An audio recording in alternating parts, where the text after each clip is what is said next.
Welcome back to Fox Recaps. Today, I'm going to explain the movie Equilibrium, released in the year 2003. The movie opens up in a dystopian future city-state of Libria. With some scenes of destruction, the narrator mentions how a horrific Third World War that broke out in the early years of the 21st century affected human civilization. The narrator also mentions that, after the war, world leaders started investigations to create a new, peaceful civilization out of concern that the human species cannot possibly survive a Fourth World War. After a few years, the leaders concluded that the main root of destruction is human emotions, and that they should be controlled. Following this, in Libria, a Tetragrammaton Council bans all the drugs and other materials that can possibly evoke human emotions. Even day-to-day necessities like arts, music, and literature are banned. Additionally, all residents of Libria are compelled to get recurring injections, or intervals, of a liquid medicine called Prosium that is acquired from the distribution facilities called Equilibrium. This medicine causes people to lose their emotions and become cold-hearted animals. In the next scene, we get to know that the Tetragrammaton Council of Libria is commanded by a secretive leader known as the Father. Although the Father seldom communicates with anybody outside of the governing council, he has successfully established himself as a strong personality, commanding his visions through big screens that are present all over the city. The Tetragrammaton Council employs its police state infrastructure to impose uniformity and conformity, and aims to provide every Librian a similar life. On the other hand, the Grammaton Clerics, who are skilled in the lethal martial art of gun kata, which trains practitioners to anticipate the moves of opponents during firearm combat, are at the top of the Librian law enforcement. The clerics are responsible for tracking down and destroying EC-10 materials, as well as pursuing, catching, and, if necessary, killing sense offenders, or those who are guilty of having emotions.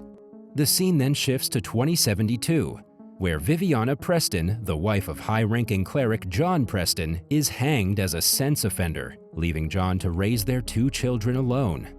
Meanwhile, the police get information about a group of resistant fighters hiding in a building with some extremely valuable EC-10, aka emotional contents. When the police officers fail to stop the group, Preston is called there to lead the attack. As soon as he reaches there, Preston enters a dark room with resistant fighters inside, holding two guns in his hands. For a while, he calculates the number of resistant fighters and suddenly starts shooting at them with great speed and accuracy. Within seconds, he successfully kills all of them without showing any emotions in his face. Following the raid, the police find a real painting of the Mona Lisa under the wooden floor. To everyone's surprise, Preston orders his men to burn the painting. After the successful raid, Preston discovers that his colleague, Errol Partridge, has secretly seized a copy of Yeats's poetry. He inquires as to why he did so, and Errol replies that he'll submit it himself, as he does not trust anyone. Later, after feeling skeptical about Errol, Preston visits the evidence department and gets to know that Errol has not submitted any evidence. He then pursues Errol to a collapsed cathedral. There, Errol expresses his emotions and persuades Preston into helping him take his own life. When Errol tries to reach for his gun, Preston shoots him right in the head and kills him instantly. The next day, when Preston tries to take a regular dose of Prosium, it slips from his hands and breaks. He then skips the dose and goes straight to work. At the office, Preston is assigned a career-conscious cleric, Brant, as his new partner. Together, the two go on their first mission of interrogating a sense offender, Mary O'Brien. After they reach her, Preston begins interrogating the offender. However, his emotional distress starts worsening due to him skipping the Prosium shots. A while later, he falls for Mary's body scent, and as a result, stops Brant from killing her.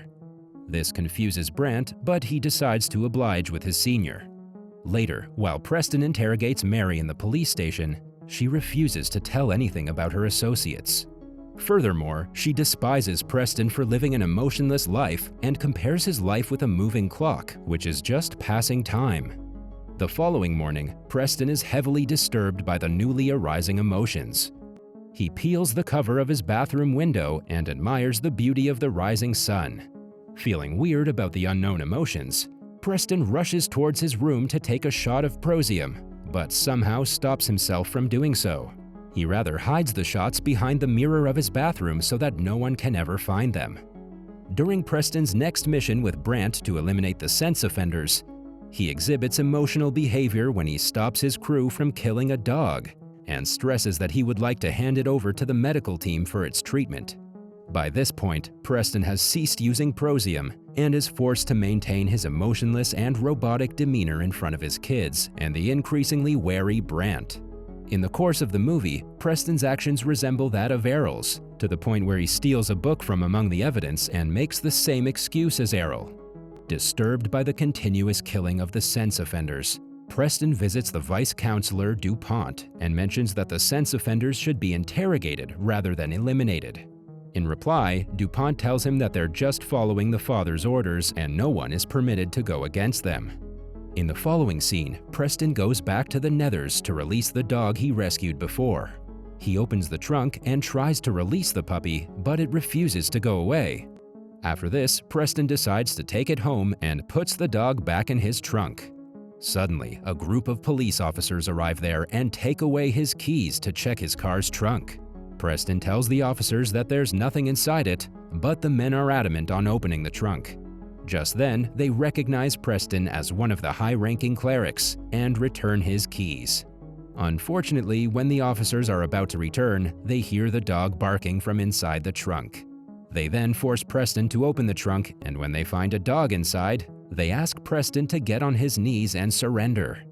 To their surprise, rather than surrendering, Preston snatches their weapons and shoots at each one of them within a span of seconds.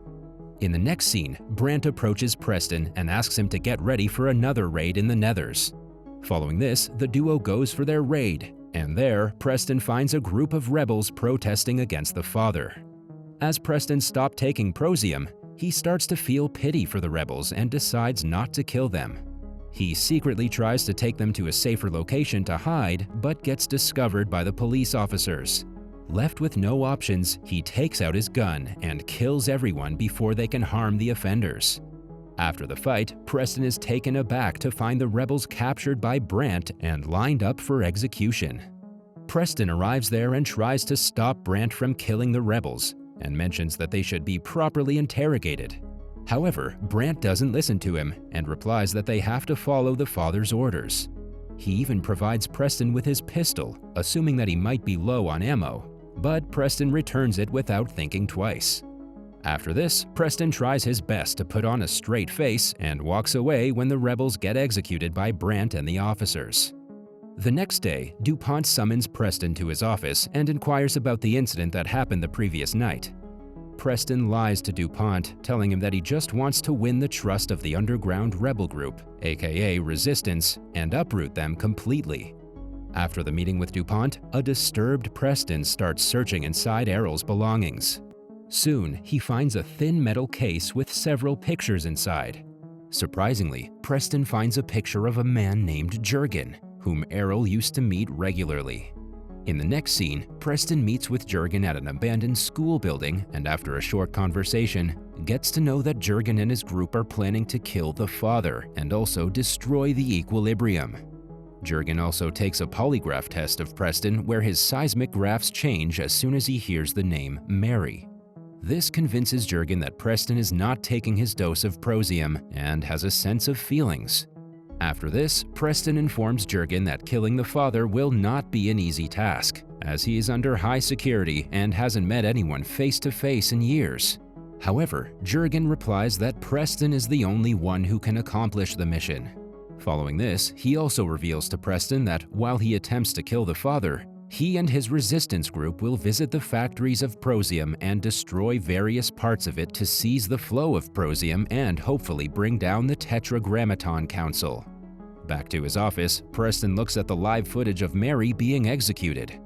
Worried, he rushes towards the execution chamber and tries to stop the execution, but fails as the guards mention that the process has already started. After this, Preston begins to sob uncontrollably as he witnesses Mary O'Brien being executed in Libria's furnaces. While Preston is crying, Brandt approaches him and takes him into custody. Brandt then brings Preston to DuPont's office and accuses him of being attracted to a female sense offender and killing the police officers in the Nethers. To Brandt's surprise, Preston deceives DuPont into thinking that Brandt is the culprit. Out of suspicion, when DuPont checks the weapon used to kill the officers in the Nethers, it turns out to be Brandt's revolver. DuPont then orders his men to arrest Brandt and take him to the execution chamber. After this, DuPont tells Preston that his house has to be checked as per the law. Preston shows no objection to getting his house checked, but makes a request with DuPont to let him meet the father. However, the latter mentions that the father meets no one. Next, Preston can be seen running towards his house to destroy the doses of Prozium before the police officers find it. He quickly enters the bathroom of his house and is taken aback after not finding the shots there. Just then, his son Bobby enters the bathroom and shows him the doses of Prozium and asks him to hide it in a proper place for next time. Furthermore, Bobby also mentions that he and his sister have not been taking Prozium after the death of their mother. In the following scene, Preston visits Jurgen and makes a plan to kill the father and bring the council down. As a part of the big plan with the underground resistance, Preston calls the council and informs them that he's successfully found the location of the resistance groups. After the police officers successfully arrest the resistance members, including Jurgen, Preston succeeds in convincing DuPont to give him access to Father. Later, Preston is addressed by the father through a telescreen, who reveals that he was aware of Preston's sense offense, and that Brandt's arrest was staged to give Preston a false sense of security and give him the impression that his assassination plan can proceed. Preston is surprised to see that the father knows everything about him despite the meeting being their first. Here, it's revealed that the vice consul, DuPont, is the current father, and the real one has already passed away many years prior. After knowing that he's been used by the council, Preston gets enraged and starts shooting at the officers present inside the room, killing everyone. He also destroys the screen and warns DuPont that he's coming after him. In the next scene, Preston goes on a rampage and kills every officer that comes in his way. Soon, he finds Brandt and DuPont sitting inside DuPont's room. Preston then engages in a duel with Brandt, but the latter is no match for Preston. Just after a few seconds, he is killed. Seeing this, DuPont reaches for his gun, and Preston also manages to pick a gun from the floor. The two then engage in a gunfight where Preston eventually prevails and kills DuPont. He then follows up by destroying the father's holographic projector, as well as the propaganda devices that broadcast the father's messages all over Libria. Following this, the underground group sets off their explosives, and after the Tetragrammaton Council realizes that they're in trouble, they free the resistance group captives. The movie ends with a riot that heralds the fall of the Librian administration and the end of tyrannical rulers. That was all from the video. I hope you liked it. Subscribe for more content like this and hit the like button to help us out. Also, leave a comment if you want us to recap your favorite movie. Until next time, take care.